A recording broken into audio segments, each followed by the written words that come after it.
내일 우리에게 무슨 일이 일어날지 짐작하기 어려운 안개가 가득한 가운데서 길을 걸어가는 것과 같은 상황 속에 저희들이 놓여 있습니다.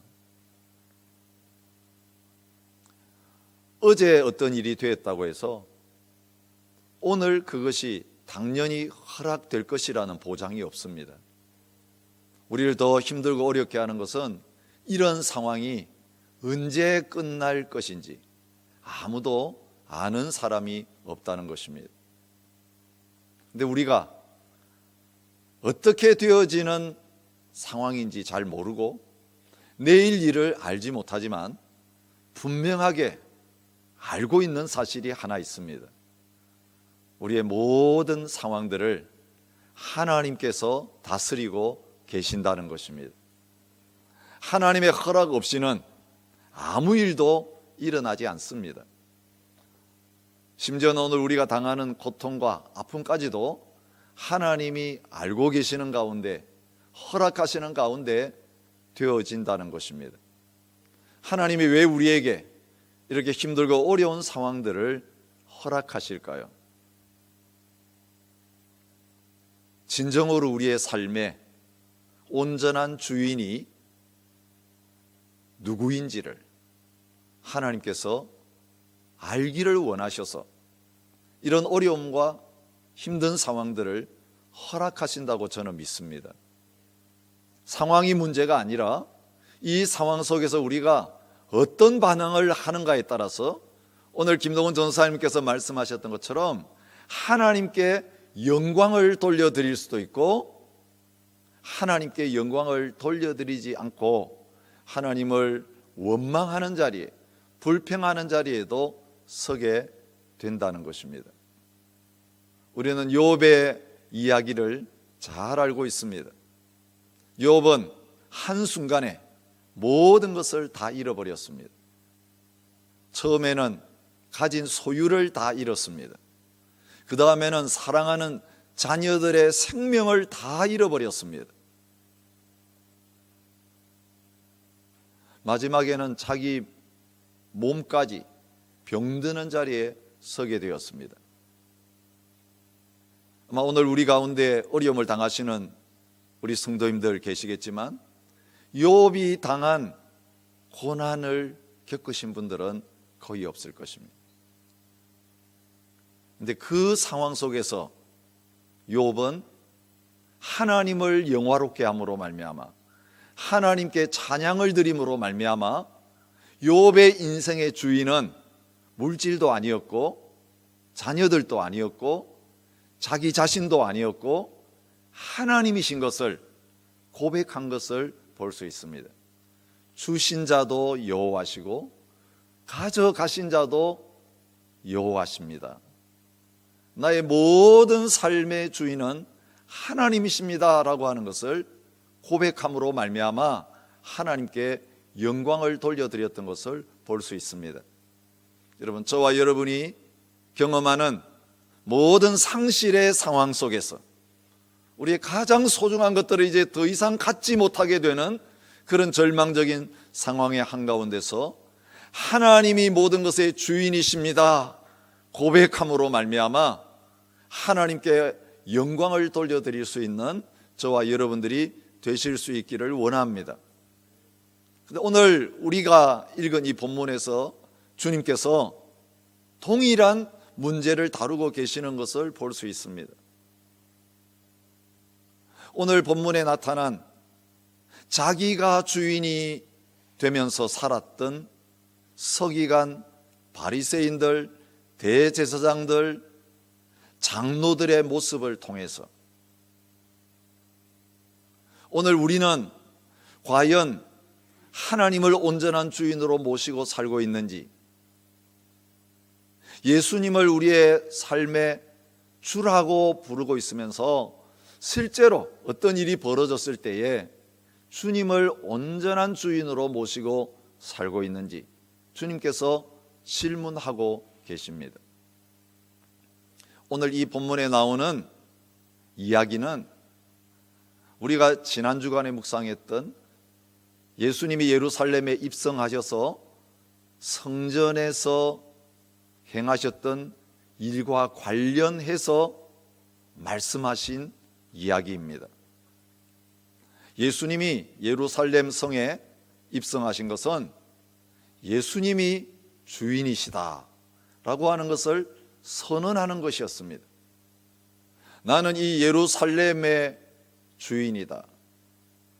나는 유대 나라의 주인이다. 나는 성전의 주인이다.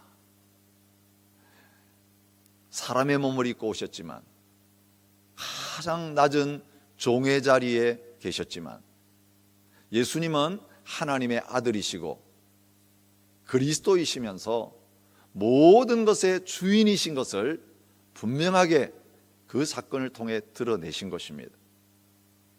그리고 성전에 들어가셔서 성전의 주인이 하나님이시고 성전의 주인이 예수님이신 것을, 그 성전을 깨끗하게 하시는 사건을 통해서 드러내셨습니다. 그런데 예수님께서 나는 왕이다, 나는 주인이다라고 자신의 정체성을 드러내시면서 일하셨을 때에 그 현장 속에서 가장 힘들어하고 어려워하는 사람들이 있었습니다. 하나님이 주인이신 성전에서 하나님이 왕으로 다스리시는 그 나라에서 주인의 자리에 있었던 사람들입니다.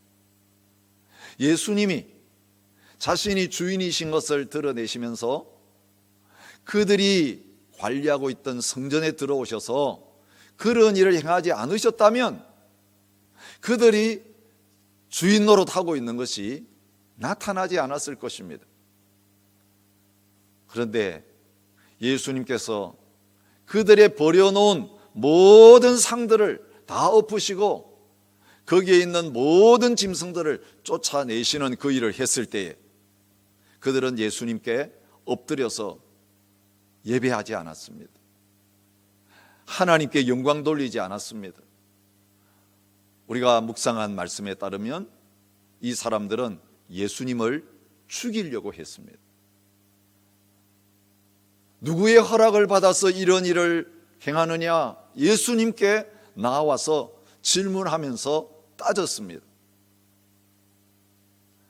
그들의 이런 반응을 보면 그들이 하나님이 주인이신 성전에 와서 심부름하는 자리에 있는 사람들임에도 불구하고 마음속으로는 우리가 주인이다라고 하는 생각을 가지고 있었던 것을 알 수 있습니다.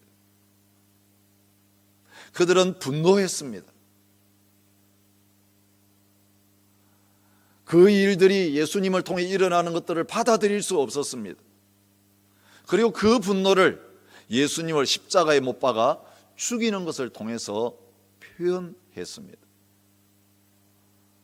이런 상황 속에서 예수님께서 포도원 이야기를 하고 계시는 것입니다. 오늘 이 포도원 이야기는 포도원을 만들고 포도원을 아름답게 꾸미고 그것을 농부들에게 맡기고 다른 나라로 간 사람의 이야기를 통해서 보여주고 계십니다. 누가 주인입니까? 포도원을 만들고 포도원을 가꾸고 그 포도원을 농부들에게 맡기고 떠난 그 사람이 주인입니다. 농부들은 주인이 없는 사이에 그 포도원을 맡아서 주인의 뜻대로 잘 가꾸어서 열매를 많이 맺도록 하고, 그리고 그 열매가 나면 주인이 달라고 할 때에 그 주인에게 바쳐야 될 그 세를 그 열매를 통해서 바치면 되는 관리자들이었습니다. 우리는 성경에서 그런 자리에 있는 사람들을 청지기라고 부릅니다. 청지기는 주인이 아닙니다. 주인의 것을 맡아서 주인이 원하는 대로 잘 관리하는 사람에 불과합니다. 이들은 아무것도 없는 가운데서 그 포도원을 다 받았습니다. 농사 열심히 지어서 일부만 주인에게 보내고 나머지는 자신의 것으로 다 차지하고 누릴 수 있는 그런 자리에 있었습니다.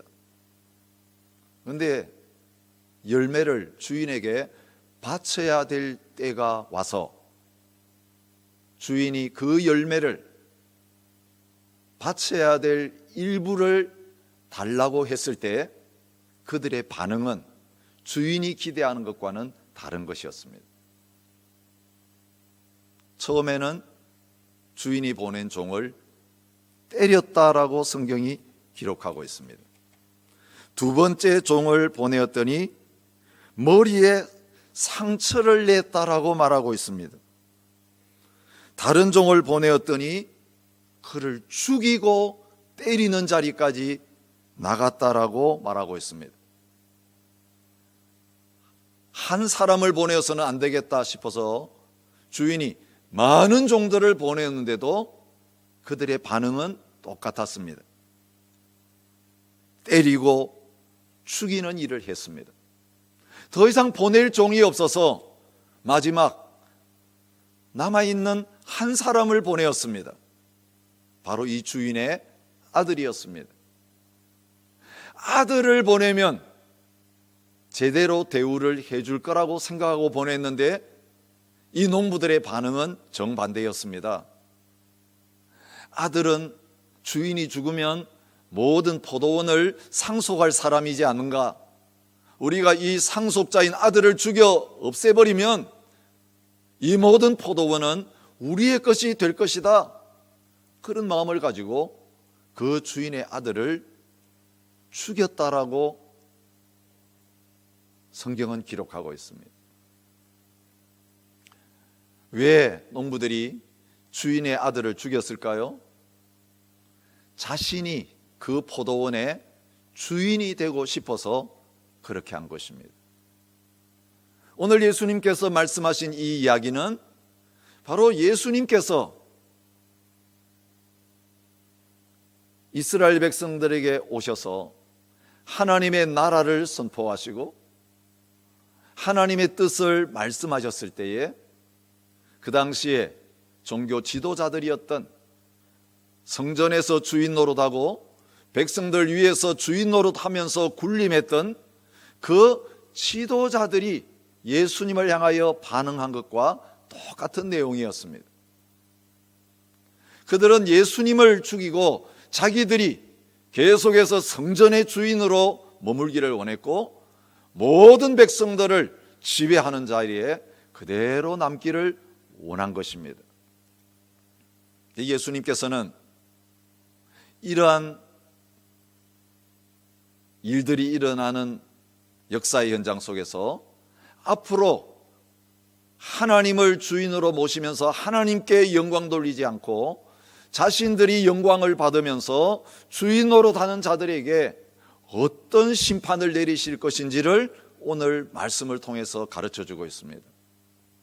주인이 이렇게 행한 농부들을 어떻게 할 것인가 이렇게 말씀하십니다. 와서 그 농부들을 진멸하고 포도원을 다른 사람들에게 주리라. 예수님께서 예언하신 말씀 그대로 일어났습니다. 이스라엘 나라가 망했습니다. 성전도 무너졌습니다.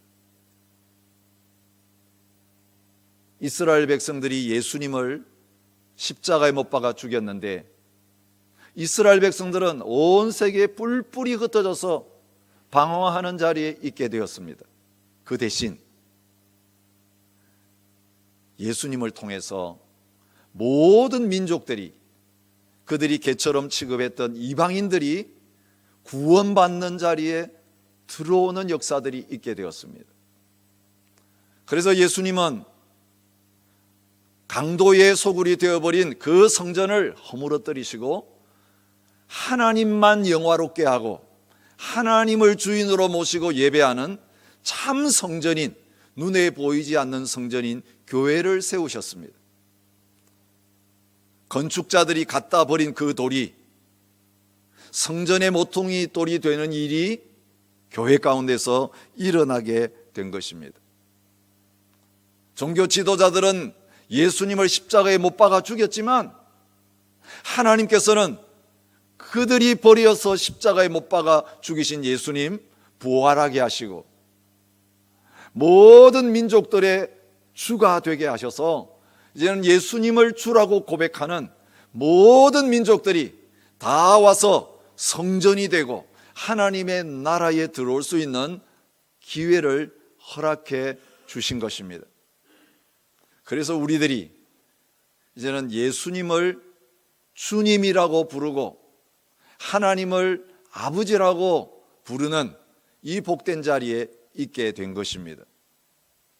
근데 오늘 주님께서 하신 이 말씀을 통하여 주님은 우리에게 거꾸로 질문하고 계십니다.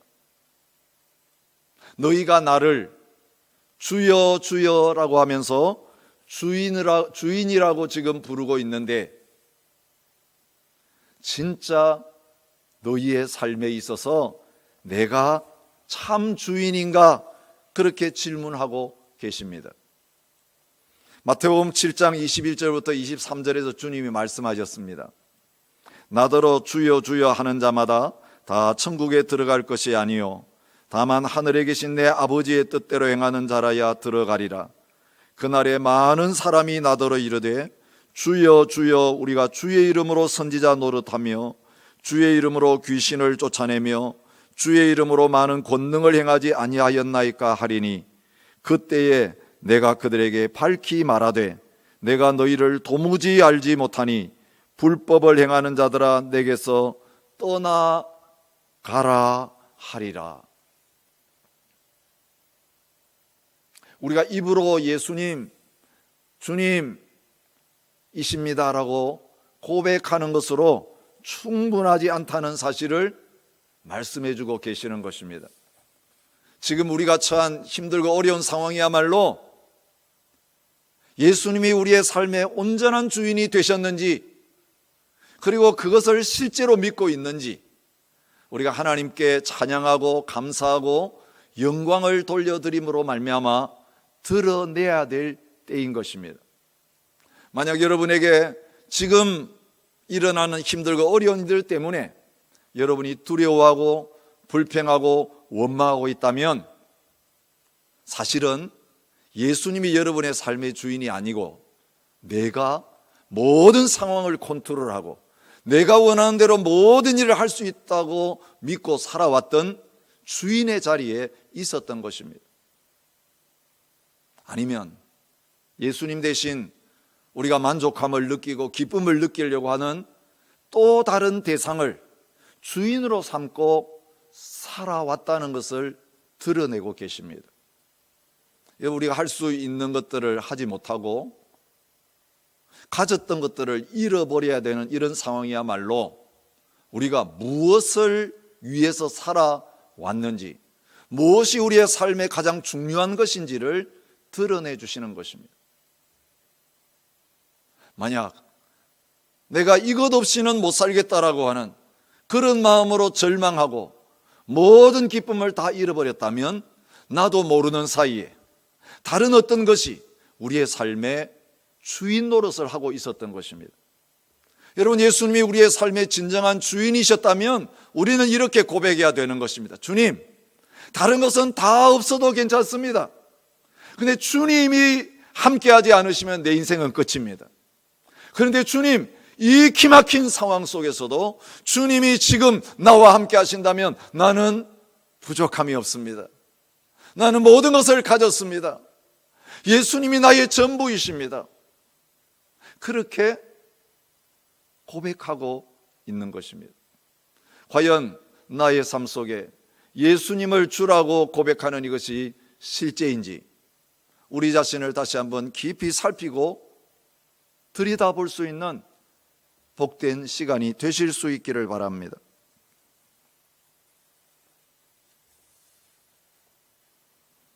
토마스 아 캠피스라고 하는 분을 여러분 아실 것입니다. 그리스도를 본받는 그 삶을 최고의 목표로 삼고 그렇게 살면서 그 내용을 책으로 기록했던 분이죠. 근데 그분이 쓰신 책 가운데 주인님 나를 바칩니다라고 하는 또 다른 책이 있습니다. 그 내용을 읽어드리겠습니다. 나의 주인님, 이제야 저의 전부를 주님께 바칩니다. 제가 그토록 자주 주님을 화나게 해드리고 그토록 쉽게 헛된 것들을 쫓으며 그토록 뻔뻔스럽게 말과 행동이 달랐던 것을 용서하소서. 제가 주님의 십자가 고난에는 관심도 없이 수많은 하찮은 것들에 골몰하면서 보낸 시간이 얼마나 많습니까? 주님은 저보다 앞서 좋은 길을 가셨지만 저는 주님의 슬픔이 저에게 아무 효과도 없다는 듯이 눈물 한 방울 흘리지 않고 그 길을 지나칩니다. 제가 어리석은 자인 것을 기억하시고 저에게 깨달음을 주소서. 그리하시면 제가 주님의 지극히 고통스러운 고난을 기억하며 주님을 사랑하게 될 것입니다. 오 나의 주인님 예수 그리스도시여, 제가 소유욕이라는 전염병에서 벗어나게 하소서. 고운 옷이 아니라 남루한 옷이 제 차지가 될 때에도 불쾌한 마음을 갖지 않게 하소서. 멸시와 천대를 당할 때에도 나의 주인님을 의지함으로 제가 진정으로 기뻐하게 하소서. 주님의 머리에 박힌 지극히 날카로운 가시가 돌같이 굳은 저의 심장을 찔러 심장의 중심에 단단히 박히게 하소서. 그리하시면 그 상처를 통해 제 온몸에 해로운 피가 흘러나올 것입니다. 주님의 거룩한 사랑의 증거인 그 가시가 제 심장에 계속 박혀 있게 하소서. 그리하시면 제 마음은 악의 가시와 유혹의 엉겅퀴를 모두 뽑아버리고 아름다운 밭으로 바뀔 것입니다. 오 나의 주인님, 이제야 저의 전부를 주님께 바칩니다. 모든 것들을 다 잃어버려야 되는, 가장 소중한 것들을 이제는 놓아야 되는 이 고난의 시간이 나의 전부이신 예수 그리스도를 온전한 나의 주인으로 만나며 이제는 그 주인이 나의 전부를 지배하고 계시고 소유하고 계시니 어떤 상황 속에도 걱정할 것이 없고 두려워할 것이 없고 감사와 기쁨으로 하나님께 그리스도의 이름으로 영광을 돌리는 자리에 다 나가게 되는 은혜가 있으시기를 축복합니다. 우리 함께 하나님 앞에 헌신하면서 찬양했으면 좋겠습니다. 우리가 늘 자주 드렸던 찬양입니다. 내가 주인 삼은 모든 것 내려놓고, 때때로 우리가 스스로 내려놓아야 되는데, 스스로 드려야 되는데 그렇지 못할 때가 많은 걸 아시고, 이제는 우리가 원하지 않음에도 불구하고 우리의 주인 삼았던 그것들을 이제는 우리를 사랑하시기 때문에 가져가시는 그 상황이 있을지라도 그 빼앗겼던 것들, 잃어버린 그것에 대해서 묵상하고 그것을 되찾으려고 하는 마음보다는 그 빈자리에 찾아오셔서 우리의 전부가 되시는 그 주님을 바라보면서 이제는 온전한 주님을 주인 삼는 자리에 나가기를 원합니다. 이 믿음의 소원으로 함께 찬양하며 헌신했으면 좋겠습니다. 함께 찬양하십시다.